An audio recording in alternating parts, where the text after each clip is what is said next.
for coming out. My name is Jamie Britnell. I'm with Synapse Wireless. I'm the Director of Product Management and with responsibility over our Simply Snap lighting control solution as well as our IoT platform, Simply Snap.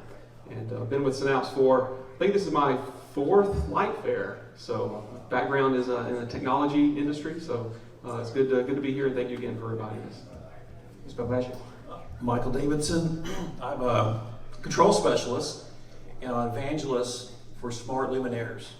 So that's pretty much what I do, is trying to build an ecosystem for smart luminaires and having a bus where the micros can talk back and forth and share information when I'm trying to evangelize and push in the industry. And you might be wondering why we're doing this, right? I know Signify has been a leader in the space, but when you get into connected lighting, we cannot do it ourselves. We have the OEM customers in the room, we have partners like Synapse Wireless, and then we have our digital driver, which we'll get into in more detail, which help to make things happen from a connected lighting standpoint. So I want to use the opportunity to more showcase the partnership that we have. Not many customers in the industry know, or maybe you know of that already, but it's a chance for us to kind of put it in more of a open spotlight to kind of showcase the partnership, technologies, and so forth. So with that in mind, I'd like to ask a very basic question. Tell us about Synapse Wireless. What do you guys do, the company, where it's located, and all the good detail. Jamie? So I'll give a good start. Michael, you have the longest history with Synapse, so I'll kind of give my a little more fresher perspective on that, I guess. So, like I said, I've been with Synapse Wireless for about 4 years now. And in terms of the history of Synapse over that period of time, we've spent time developing a lighting control solution that has three kind of main pieces. One, we just want to make sure that it works. I think the history of controls in general has been that you couldn't always say that. It wasn't easy. Right, you struggled, especially folks down in the channel who were installing and commissioning. You couldn't always say it just works. So we try to spend a lot of time making sure that any Synapse product, Simply Snap especially, just works. The other piece of that is we want to make sure it's easy to use. And we try to build products and services that make it easy to use and easy to do business with. And so whether it's partnerships or end customers or distribution partners or fixture manufacturer partners, we want to make sure that we're building products that are easy to use and that we're easy to do business with. And then the great service and support model that we have. So we want to make sure that from commissioning to technical support, all those sides of it are covered by Synapse. So that's kind of the high level aspect of what Synapse brings to our partners and our channel partners and our fixture manufacturer partners, is that those 3 pieces. All that's kind of on the foundation of a very robust, reliable mesh networking technology. And Michael has a lot of history in that with the company we've founded probably, 11, 12 years ago now? Yeah. And really started out with that core technology and refining that mesh networking capability. And you can probably talk more about that than I can. Yeah, I was working for Motorola selling Zigbee chips to Synapse. And I became enamored with their platform and their ability to create a great mesh. And I went to Motorola because I was enamored with microprocessors. I'm kind of a tech geek, and I got geeked out with what Synapse was doing, and I just felt like it was changing the world. I sold Zigbee to hundreds of customers, and they had a hard time getting it going. There was a lot of issues on it. It's a synchronous protocol. There's different things that were just in the way. You had to bring your own OS. You had to get all it working together. You had to make sure all the RF worked. You didn't defeat the antennas. And Synapse had it going. And it just got me excited, saying, hey, this is a new revolution. And we're an IoT company, but all of a sudden lighting, kind of became a bright light in our eyes. And we said, hey, this is a great application to go off and solve some problems and then solve more problems down the road. And we'll talk about that a little bit more. It's just not about the lights. It's about what's coming next. Great, and I think speaking about a telecom background, I also had the same as well, actually. I spent many years in telecom, so we talked about wireless communication or even wireline.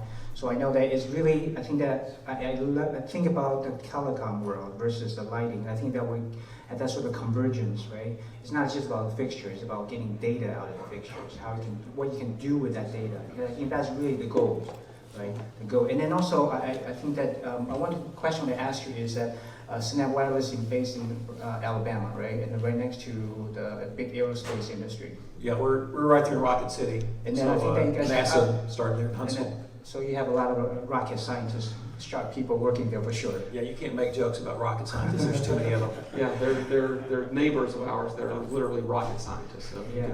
So you guys working on the cutting edge technology. So let's kind of bring it down a little bit, do a level set. Let's talk about connected lighting because people have different perception, and especially in the outdoor space. I'd like to ask you guys, what comes to mind when people mention about connected lighting? What does it mean to you in terms of outdoor, high bay area, street, and so on? Jimmy, why don't you start us off? I'll start us off. So I'm always, whenever asked that question, I'm always going to start off talking about, or at least framing up the conversation in the problems that need to be solved at the customer. Because there's a lot of hype, and whether it's IoT or connected lighting or intelligent lighting, about here's all the cool things that we can do. And rarely are those cool things that we can do actually tied to problems that exist or real use cases, right? We can create a use case, but can we tie that to a value proposition that makes sense for the customer to actually exchange money for, right? And I always want to frame it up in terms of what problems do we need to solve for the customer. And so if you look at connected lighting and what problems it solves, the ability, there's obviously the ability to do additional savings, right? The energy savings aspect, the gains you get from connected lighting. Things like advanced energy saving strategies like daylight harvesting, or advanced scheduled occupancy and photocell type of activities that can correlate and exchange information fixture to fixture to provide a very good kind of baseline of energy savings. So those advanced energy saving strategies, and that's always one of the things that are mentioned with connected lighting over and over again. But it shouldn't stop there. It needs to go beyond that, because while that's important, especially for areas where those things are mandated, right? But for other areas where it may not be mandated or may not be enforced, you really need a different value proposition to solve other problems. So there's the aspect of obviously the energy savings, like I mentioned, but also the ability to get information from the light to tell you about the state of that light or the health of that light. Is that light functioning? Is it operating within the parameters that it's supposed to? So a lot of times that ability to get that additional level of data is important to the customer, because if this light is burned out, the parking lot, half the lights are burned out, are you really providing the safe environment for your patrons that you should be? Or especially like a parking garage. No one likes to go into a dark parking garage. The bad guys are behind the columns there, right? So if I can get reports or notifications or other information about the state of that light, maybe I could, I'm just talking big picture now, right? Maybe I could issue a work order to the technician to go and replace that light, things like that. So those types of things are, when I think of connected lighting, how can I help the end user, the customer, with their environment a lot better? What things can I help them solve to make sure either they're responding to outages, or they're making sure their building is safer, or like I said, they're saving more energy than without connected lighting alone. Mike, do you have a different perspective on that? No, it's the same perspective, but just kind of give you a use case. It's car dealerships. One of the biggest two problems, one of them is security. And if they put motion controls in a control system, their insurance goes down, because now they know somebody's on the lot. The second thing they want to do is sell cars. And so it used to be they had to turn all the lights on bright because they wanted to put 3 or 4 cars out there and showcase. So now they can just put those lights out there in front of the street bright, focus them down on the cars, and the rest of the lights are down dim. So it just gives a use case. There's a lot of possibilities. It's endless. And we're just trying to figure out what the customer's trying to do. Sometimes it might be daylight harvesting. They have a bunch of skylights, so that's a problem we can solve for them, and they can save some energy. And also, it's just, they have forklifts. They want to make sure that people don't get run over, so they want to bring lights up. So they just figuring out what the problems are. And today it's more light-based stuff, but tomorrow it's going to be more IoT and industrial IoT things. Would you say that some of the customers may not even know the problem, so you have to kind of step in to provide this sort of a thought leadership that, hey, this is what we see others asking, and therefore you kind of show them the road, basically, right? Right. Yeah, we've learned a lot from, especially when we do commissioning services, for example. We go on site, we help a customer set up the schedules or set up the zones that they want. But what we've learned a lot more in those conversations just after as we train them on the system. How do they use their facility day to day? What types of activities occur? What kind of special events happen in their facility or the area they're in? And at that point in time, we can educate them on, well, did you know you could do these things? Or, here are some items that we're working on in terms of roadmap and where we're going. And the possibilities, once you have that conversation, and they start thinking about connected lighting more than just on, off, and dim. They think about the other things that are going on inside their facility or their outdoor area. And once you start talking about the other possibilities, you really get their imagination going. Yep. And they start thinking about all the other things they could do. And the imagination side of it, I think, is one of the biggest pieces that helps provide the additional value from a connected lighting, or helps people realize the value of it. Because once you start getting people talking about all the different things they could do, or then they start giving you ideas. Right. Hey, what if we have this problem? Could we solve this problem? And we've got a lot of feedback and information and just general market data on that type of interaction by being across the table from someone and just talking to them about their problems. And I think I want to add to that, I love the fact that imagination is the word that you use, Right. because with the IoT, you now have this stream of information. In one of my previous panel sessions, I used something I heard from one of the IoT panel sessions. It was that right now, with all the embedded sensors, right, machine become the sensor of human experience. I want to make sure that you understand that machine can now capture information without a person being there in person, as opposed to back in the days, without all the connectivity and cellulars and whatnot. Like a human being is a sensor of machine experience. So people have to be there and watch and observe. And actually, I want to ask Hal if you can help me show this picture, which is pretty staggering, actually. I was driving in Chicago one day, and I couldn't believe when I drove past this. If you can zoom in on that picture, is that you literally have a street light that was dangling, being supported by a power line. I don't know how did that happen. It was just right there. I was like, holy smoke. Imagine, without the power line, the thing could crash down and damage the house. And one thing that I thought was very interesting too is that in this picture, I don't know if you know that there are two trucks. And there are two guys standing there, probably looking at their phones, waiting for someone to tell them, okay, this is the fixture ID XYZ, whether they have the, whatever the lighting manufacturers and whatnot, right? I mean, there are a lot of things that they may not know. So imagine, back in the old days, people were sitting there, it could be hours, it could be even days, right? It depends on how remote it is. It could be critical, and this might be an unsafe area. And not to say this happened, this is kind of an extreme case, right? Yeah. But now we have the sensor, the embedded, the network, right?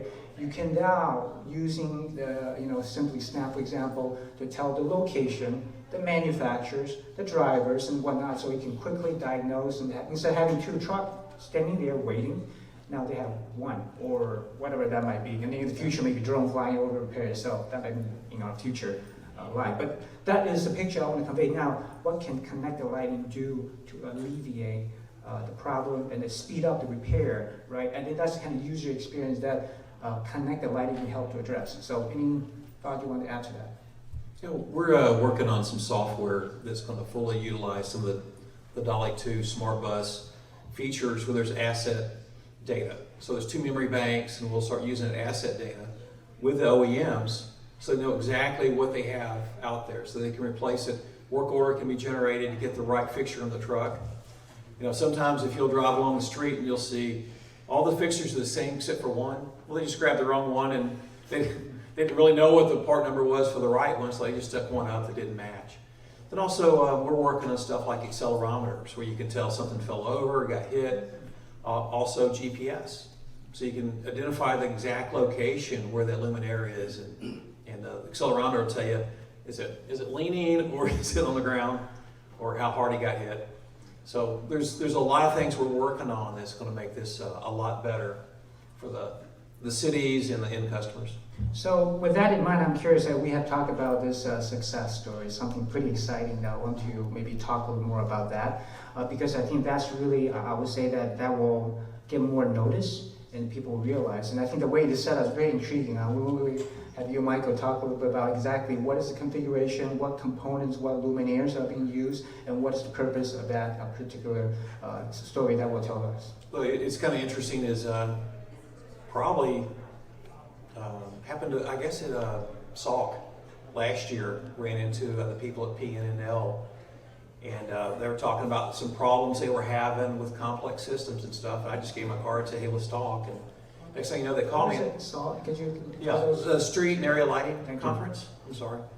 Too many acronyms in this industry. So anyway, so they called and said, hey, we're very interested in this, and we were having our next generation lighting system competition at Virginia Tech. They have a roadway evaluation area there. And so we decided, hey, this is a great opportunity. So we called them and said, hey, when does this have to happen? They said, well, in about 4 or 5 weeks. I said, can you wait 10 weeks because I'll have a new Dolly 2 motion sensor I can put on there with a Zaga socket. They said, well, no, let's wait for that. They wanted to see the new technology. And so we partnered with Eaton, and they provided the fixtures. And what fixture type is that? Can you get it's a galleon. Thank you. So it's an area light for instance, parking lots. And so then we have the Dolly 2 controller in there, and the motion sensor. It's a combo sensor. It has a photocell as well. And since the sensors can be read independently, because now we have a bus, before we could never talk to the photocell. So we went and asked them, said, hey, what's the foot candle range on this thing? It was 1,024. Like, perfect. Now we can do daylight harvesting or anything we want to do with it. So we can have the dynamic range that gives us a lot of capability. So we can turn it right side up, upside down, and do a lot of different applications. And with the Zaga socket, I mean, it just gives us a lot of flexibility. So it's pretty exciting. I have a picture if anybody wants to see it of the fixtures all ready to go, and they're going to ship out soon. But this is just an example of the success we're having. And we're having customers launch. I mean, pretty much, you ought to come over here and look. And we have our old controller is the size of an LED driver. And it has all the stuff on it that's on the LED driver. So and just like PCs, so we shrunk out all the redundant stuff. And now it's just a little tiny card. And so I think it's just, a really step forward. I got one here in my pocket. We have one over there too. Yeah, there we go. Just that's it. Can we get a close-up on that? That's pretty impressive. Yeah, so basically it's everything that we need to have the RF communication, the Dolly 2 interface, a couple extra sensor inputs if you want to add some IoT type stuff on there. So And this is a start. What will be connected to that then? It'll be a Signify SR driver. Got it. And then maybe we can talk a little bit about that, because SR, I want to explain that a little bit more, because not too many folks should know, but in case you don't, SR stands for sensor rating. So in a very layman's terms, called a digital driver, and where we have the internal memory. You can do things like power metering. You have the memory for diagnostic. So it's really, I think, in my mind, is a next generation. And especially with a light fixture is going to be out there for what, 10, 5, I don't know how many years. If you're doing sort of a street project, replacing the old light fixtures with something new, I think it behooves you not to consider laying a digital foundation, given the problem we just talked about. You don't want to have a normal, whatever the traditional lighting driver, analog, I'll call it analog system, be out there and then realize that, hey, whatever you save today, it's going to pay you, it's going to cost you 2 or 3 times more, because you have 2 trucks driving over there, people waiting, not knowing what kind of fixture you need to replace. So maybe penny wise, but pound foolish down the road in the case of outdoor lighting in particular, or street area. Yeah. Hey, so Robert, I wanted to kind of key on one of the things that, as we were describing this relationship with PNL and the next generation lighting system, all the different companies that were mentioned there, is that you had Synapse Wireless providing the control aspect, married up to the Signify driver inside the Eaton fixture. And you talked earlier about how, from a connected lighting standpoint, that it's not just about one specific company, it's about collaboration among a lot of different companies. And that's really, from whether it's IoT or connected lighting or intelligent lighting, or however you want to define it, is really about building a collaborative ecosystem with a lot of different partners. And the idea, like the analog lighting piece, you can have one fixture, and I forgot watt stopper in terms of the sensor in that fixture as well. So 4 different companies providing the solution that's just sitting on the top of the pole. That doesn't account for the pole or the people installing or the commissioning and all these pieces that go into making a successful, intelligent, connected lighting solution deployment. That's pretty impressive. 4 different manufacturers working together for this opportunity. I mean, who would imagine maybe 5 or 10 years ago that would happen? Maybe just like one manufacturer do everything, but I think that those days are probably numbered, right? Because you have different company with expertise. We have Eaton with your fixtures, working in collaboration with Signify, with also Synapse Wireless, and also you mentioned about watt stopper as well. We just have to, I think that for the outdoor area street lighting, it's gotten so complex to the point that everybody had to bring their expertise to the game to address a very unique problem that if you don't do it well and right the first time, it will cost you down the road. We also forgot to mention the Zaga socket. Okay, now this is really cool. It's just a photocell and a motion sensor. But what if they come out with a microwave sensor and a humidity sensor all integrated in there? It's got a bus. I can read all that stuff. So, just imagination is really the limit there. So we can put, a temperature sensor there to give you the local temperature. So a barometer. I mean, there's all kinds of things you can put, because you just remove what's there, twist it off, twist a new one on, go load it in on the software and just say, hey, okay, now I got this sensor, let's go read it. That's a good point, Michael, in terms of just the flexibility you have. Once you have that standard interface, you can take off the old, put on the new. And the same sort of thing from our standpoint as well, in terms of the controller that's embedded inside that fixture. It's just like a computer or your cell phone or anything like that. It's upgradable. And so you can download the new firmware off our website and upload your lighting network or update your lighting network, which was unimaginable a decade ago. But now, if you want to support the new sensor, the new humidity sensor, the new motion sensor, or whatever the sensor may be that can fit into that Zaga socket, then it's just an upgrade away, from a lighting network standpoint. Now, do you think those utility companies, or just using that as an example, are they catching on? Are they realizing this is what they need to do, or what is kind of stopping them from taking that leap into the digital age? Well, I think you're going to see different utilities doing different things. I mean, kind of a leader, and the big evangelist has been Georgia Power, Southern Company, and now the Florida Power is coming online with it. So they get it, and I think you'll see adoption for other utilities. Because you see what they're pushing for DLC and network controls. I mean, they've got a big long list of things to be DLC qualified you have to do. They're all about advancing the technology and making a better luminaire. Now, you mentioned about Georgia Power. If I remember, they're one of the top one, but there are other bigger utility companies out there as well, if I remember correctly. So, What are they doing? Because this should be a no-brainer, right? In terms of reducing that picture you see right there. It's like, gee, I don't want to have the crew standing out there and have the not having the information. That's what I'm trying to get at. I think they'll follow along. They're all coming to the street and area lighting conferences. They're going to DLC. So we're meeting some of those people. I think the hard part for them is they can't move quick because everything they do is governed by a public utility commission. So if they want to have rebates, they got to get their permission, or do any kind of changes or rate increases. So they'll come along as they're seeing it. I think a lot of people, when new stuff happens, it's interesting is one of the conferences I went to, they had some director from Delaware or something like that about IoT. It said that we have more skeletons, more stuff that doesn't work, IoT trials.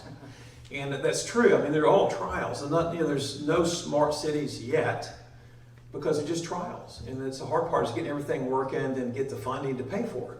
A lot of times they'll have funding, but at the time you install it, they cut the funding. So it's all going to come, and that's another thing too is that little card costs a lot less than that big old controller over there. So the key is getting the cost down low enough where it's not painful to add controls. And so, we're going to keep working towards that, where I believe in 5 years, every luminaire will probably, for the companies that are smart and after it, will ship their fixtures out with controls built in. Customer goes, I don't want it. Oh, don't worry about it. You're not going to get it. Then a year later, they call back and say, I want it. Oh, well, we'll turn it on. We'll call Synapse and we'll get this thing commissioned for you, in 2 weeks.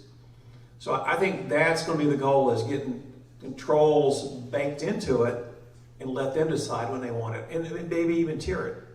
Maybe they only want scheduling, so maybe that's one tier. Then if they want daylight harvesting, well, that's the deluxe tier. So you got two tiers, the economy and the deluxe. Yeah, I think the idea there, Michael, that you're really getting at is a change in business model for a lot of the traditional lighting industry, right? The people that are in the lighting industry. Because in the past, we've done we've all done a good job of selling the kind of the analog system, like you mentioned. But as we make this digital transformation and start talking about our IoT applications, when we talk about IoT applications, what we're really talking about is software applications. So software is driving kind of the next generation of lighting control. The P&L pieces that you're working on, Michael, if it weren't for the software driving that, you wouldn't have a next generation lighting system. You'd have an old generation lighting system.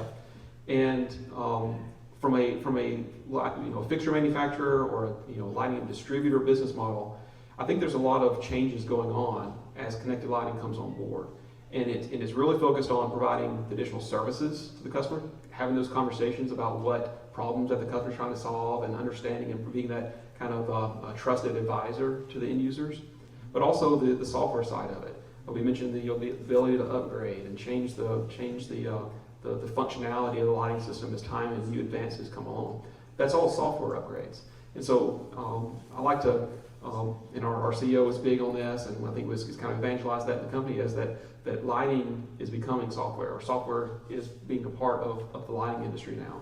And it really, once you have that component, it really, talk about the imagination again, the imagination of the people in the industry, you start saying, well, I can do these services, or I can do these things. I can change my business model from just selling the widgets to providing this additional value on top of the widget now. And some quick thoughts. First of all, so you mentioned about the P&L project where we are using the Eaton fixture, for example. What is next? For people now say, hey, I want to check that out. How can they get more information about that? Well, they're going to have the trial coming up. It gets installed in July. So I would say Light Fair next year, they'll have the results, and they'll have a brochure, so you get more information there. Or maybe by street area lighting later on. Yeah. So we hit the major conferences, so street and area lighting is a chance to catch up with us. Just get with people from Eaton or Synapse or Signify and just talk about it. And we'll keep everybody updated, and we'll probably, Robert will probably put it on his website as things progress. Yeah, you betcha.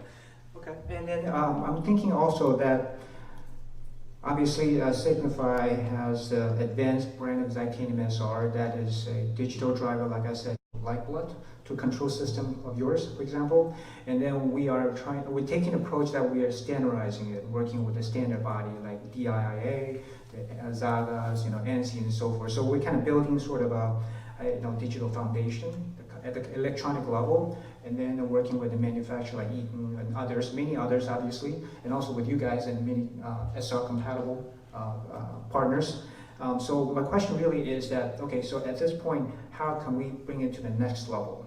What is the future hold for the Connect lighting? Is there something that we can do in a very collaborative, open way to advance connected lighting? Because like I said at the very beginning, we can't do it alone, right? Yeah. Nobody can do it alone. So how can we collaborate in a way that help to drive it forward? So like you said, they're not just focusing on the cost saving penny wise and pound foolish. I think for that kind of situation. Yeah, I think the biggest thing is education.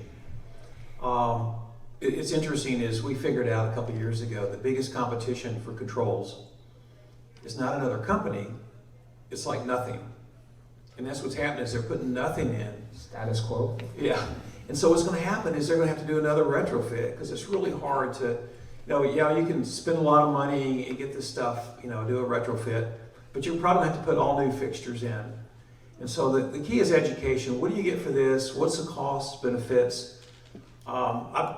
I was on a plane a couple days ago and I was thinking like, well, what are the reasons to do network lighting? I came up with 58 different reasons, and I thought, man, that's a story. If we can start educating people on how easy it is, because in the past, like 5 years ago, controls were really hard. There's a lot of stuff that didn't work very well. Everybody was kind of just getting started. I think it's still very hard. Even that's not it's getting much easier. Yeah. I mean, especially get you some millennials. You know, we always say, hey, go get the young guys, they can figure all this stuff out. They can always figure it out. But I think it's just education and training. I mean, you know, we've worked DVRs and stuff and crazy stereo systems, and this is much simpler. So it's just education of what you get, what is the trade-off, and what problems are trying to solve for your customers. Because what are their hot buttons? And Jamie talked about, I love to do site surveys with a maintenance manager and the general manager of the plant. And they go like, we don't have any problems. We don't need anything. So you walk around, they start talking about stuff. Well, we need a contactor here, turn that stuff on, or we got to call Johnson Controls, to add something here. One sensor, it's going to cost them $30,000. They said, we can do that with our system. No, we can run that contactor. So it's just, do a site survey and just get them talking. And they'll tell you what their problems are and their hot buttons. So it's just education. And I think that's the biggest thing, and continued collaboration. I take my hat off to Signify. I don't know if people know this, but they gave the IP to start. DIA is a nonprofit that's really supporting this, and it's great collaboration. I mean, they'll come back and they change the memory map. And Signify said that's okay because we're here to collaborate. So I think it's bring your ideas and collaborate. With the sensor guys, and when I say sensor guys, it's just not motion. It's just not photocells, it's everything. It's everything. And just, in 20 years from now, we won't even recognize the industry. There'll be so many changes, it'll be so easy, and there'll be crazy sensors, that are tied into the lighting system. Great. I think that's, you put it very well, collaboration. I think that's the reason why. Thank you very much for coming in today to share your thoughts. And then I'd like to turn it over to the audience for any questions. If you feel free to raise your hand and let me know if you have any question. Yeah, Peter, I'm going to pass you the mic. What's a bit puzzling to me is that you seem to be so successful now on site and area applications, right? Mm-hmm. Where you don't have a node per se or connectivity node on top of the fixture, right? It's integrated into the fixture. Mm-hmm. Yeah. Whereas if you look to utility lighting, mm-hmm. the massive adoption of the 7-pin node is prevailed. How can we change that? Well, funny you ask that. I have a picture of an Altium file, a 3D file of a layout we've done on a 7-pin twist lock. And the hard part is getting the OEMs to say, yes, that's a good idea. But if I build one and have samples next month to them and say, hey, look at this, go try this out. It works on your system. It's compatible with your system, everything you're doing now. And I think we'll get adoption. The roadway's not going to take it because they're doing metering. They're doing 0.5%. But just for site area lighting, yes. I think it'd be a big hit. You're no longer putting 480 stuff out there. You're just putting a digital interface on top. So we're running down that road right now. Okay. So I'll show you the picture in a second. Okay, thank you.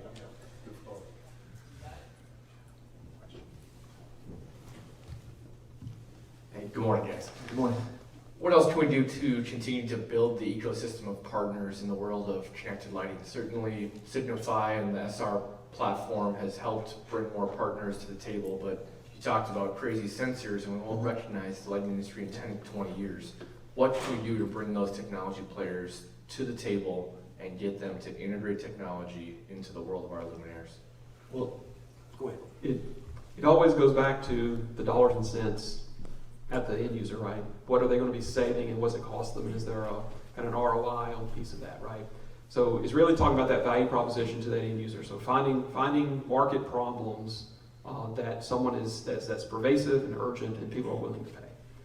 And if you find those problems, and the willingness to pay piece of it is big, right? So we bring ecosystem partners in that help solve that problem, and the customer's willing to pay that, and there's all the piece in there for everybody. That's a big part of it. The other side of that is just we spend a lot of time talking about the product side. There's a whole other innovation that needs to happen from a channel standpoint. We've got to do a lot better job from the lighting industry of evangelizing these type of messages throughout the channel. Because we're doing a good job from a kind of a manufacturing standpoint of saying, here are the problems that we go out and we talk to people, we hear these problems. But we want to make sure that, like Michael's point, is educating the channel in terms of communicating that value proposition down.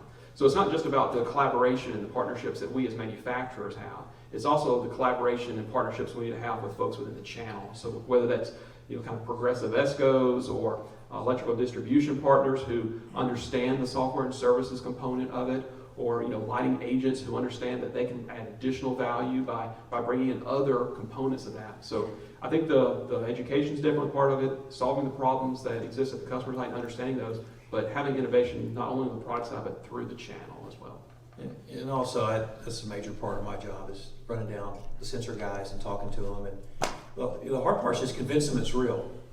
They're like, there's no market for that. It's like, yes, there is. And so I think it would help as an OEM, go by and say, hey, we're looking at this. We're really going to go do this. Yeah, one of the things that we hear that too, that there's no market for this. Well, it's because I'm not trying to throw shade at anybody but the channel partners from lighting are talking to the people that we traditionally talk to, and that may not be the operations side of the house. We're talking to the facility side of the house, the building management side of the house, and not talking to the operations side of the house, right? The people who have an incentive to improve the efficiency of their factory or their industrial or their parking lot system and things like that. Making sure, we've tied in with building management systems. It was unheard of for an outdoor kind of area network, a lighting network, to tie into an indoor building management system. But we've done that because the facility, the operations management, wanted to understand what was going on there. And so those type of industry partnerships that kind of transcend the traditional lighting relationships are going to be important. Let me get the mic.